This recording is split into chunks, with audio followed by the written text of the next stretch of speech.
ایک صاحب سے میں نے کہا کہ جناب وہ 2000 ریال لگ گیا تو کیا کرنا ہے؟ کہنے کوئی مسئلہ نہیں، پاسپورٹ نواں بنوا لو، گنجائش ہے، یعنی ہر شے کا حل ہے۔ تو میں نے کہا یار اب عمرہ کرنے جاتے وقت بھی بندہ دھوکہ دے کے جائے، اللہ کے گھر جاتے وقت بھی اس طرح کی حرکت کرے، کیا حال ہو گیا؟ ہر چیز کا لوگوں نے حل نکال لیا، ہر چیز کا لوگوں نے سٹائل بنا لی۔ ایسا نہ کریں، یہ درست نہیں۔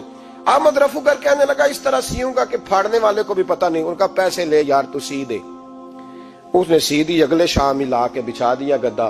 تیسرے دن بادشاہ سلامت آئے، آ کے پہلی نظر گدے پہ ڈالی، اس نے بلایا سب ملازمین کو، کہا کس نے سیا ہے؟ کہا جناب کیا ہوا؟ کہا یہ پھٹا ہوا تھا۔ کس نے؟ کہا نہیں پھٹا ہی نہیں۔ وہ کہنے لگے بنو بات، میں خود پھاڑ کے گیا تھا، تو بتاؤ صحیح سیا کس نے ہے؟ کہا جناب آپ پھاڑ کے گئے تھے تو بتایا کیوں نہیں؟ فرمانے لگے اسی لیے تو بتایا نہیں تھا کہ تم خود تحقیق کر لو، بلاؤ بتاؤ سیا کس نے۔ تو بلا لیا، احمد رفو گر آ گیا۔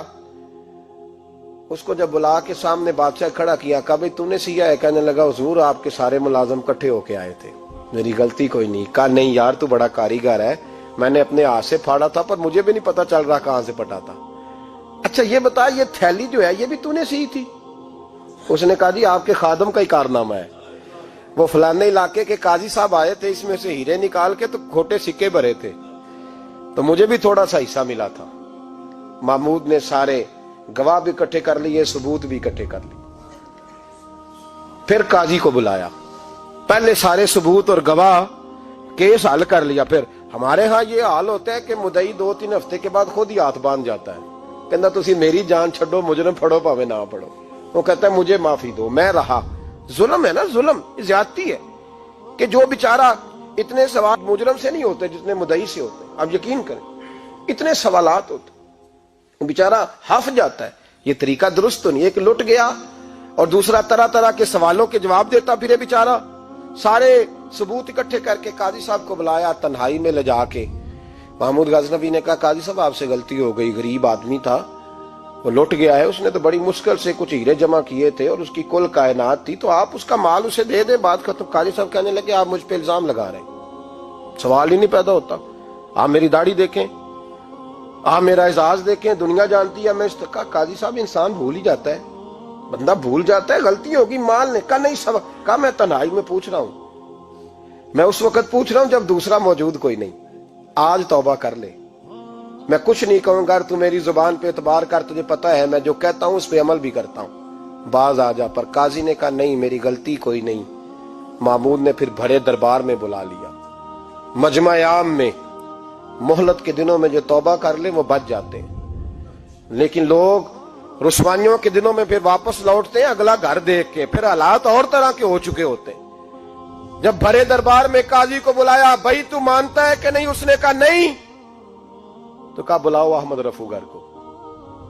جب وہ احمد رفو گر آیا تو بوڑھے قاضی کی ٹانگیں کانپنے لگی، جملے ٹوٹنے لگے، لفظ زمین پر گرنے لگے، بات صحیح نہیں ہوتی، زبان لڑکھڑانے لگی۔ محمود کہنے لگے قاضی میں نے تجھے کہا تھا وہاں مان جا بات، اب بڑے دربار میں بول۔ تو جب قاضی صاحب کی گردن خود بخود جھک گئی تو دنیا سمجھ گئی، کہا نکل جا میرے دربار سے۔ محمود بولے نکل جا، اتنی تجھے عزت دی، اتنی بڑی تنخواہ دی، قاضی بنایا، اور یہ چھوٹی سی رقم کے لیے، تھوڑی سی رقم کے لیے تو بددیانت ہو گیا، چل چلا جا، نکل۔ قاضی دربار سے نکلا تو لوگ لعنتیں برسانے لگے۔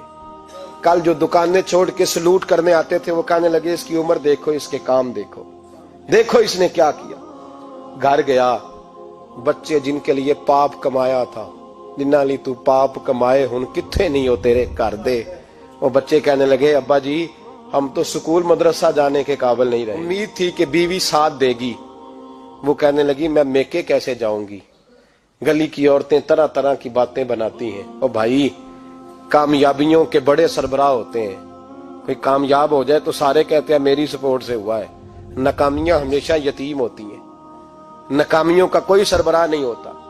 جب تک تو قاضی تھا تو بڑے بات تھی، ہر بندہ کہتا تھا رشتہ دار ہے، رسوائی ہو گئی تو وہ تیری آنکھ ہو یا سنگ ملامت کی چبھن، کون پہنچا ہے میرے درد کی گہرائی تک، دور شہرت میں تو یاروں نے کیا یاد بہت، ساتھ آیا نہ کوئی کوچے رسوائی تک۔ اور میاں صاحب کہنے لگے ساری عمر ہی آٹا گد ہے، میں لکھاں کیتے نہیں پیڑے، اب وقت آیا ہی تے محمد بخشا کوئی نہیں ہوں بیٹھا نیڑے، حالات ہی بدل گئے۔ قاضی خاموشی سے اندر چلا گیا، اپنی رسوائی سمیٹ کے بستر پہ لیٹا، نہ روٹی کی بھوک لگی، نہ پانی کی پیاس لگی، نہ نیند آئی، ساری رات تڑپتا رہا۔ سویرے گھر والوں نے دروازہ کھولا تو روح پرواز کر گئی تھی، دنیا چھوڑ گیا۔ حضرت ابو نور علیہ رحمہ بولے، فرمانے لگے یاد رکھو کبھی بددیانتی نہ کرنا، کبھی۔ یہ تو محمود غزنوی کی عدالت تھی، قیامت میں رب کریم کی عدالت لگے گی۔ اور فرمایا وہاں تو گواہی دینے والا احمد رفو گر تھا، قیامت میں تو تمہارے اپنے ہاتھ پیر گواہیاں دیں گے، ہمارا اپنا وجود گواہی دے گا۔ اور فرمایا یہاں تو لانتے دنیا دار برساتے تھے، وہاں فرشتے ہوں گے۔ اور قاضی کو تو موت آ گئی تھی، قیامت میں تو دوبارہ موت بھی کوئی نہیں آئے گی، وہاں تو رہنا ہے اور سہنا ہے۔ بددیانتی معاشرے میں، اتنی بددیانتی ہر جگہ۔ اس معاشرے کا بھی کچھ بنے گا جہاں دوائی بھی خالص نہ ملے، جہاں دوائی میں بھی بددیانتی ہو۔ لوگ اپنے بچے کو آکسفورڈ یونیورسٹی میں پڑھانے کے لیے غریبوں کے بچوں کے رگوں میں جو دوائی اتارے وہ بھی 2 نمبر۔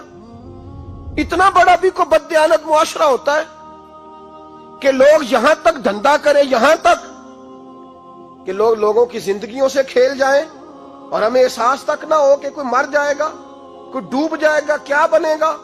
اور جس نے وہ اپنی رجسٹر کی دوائی کی، اس نے 2-4 لاکھ روپیہ لیا اور اس نے یہ نہیں سوچا کتنے انسان میری وجہ سے مریں گے۔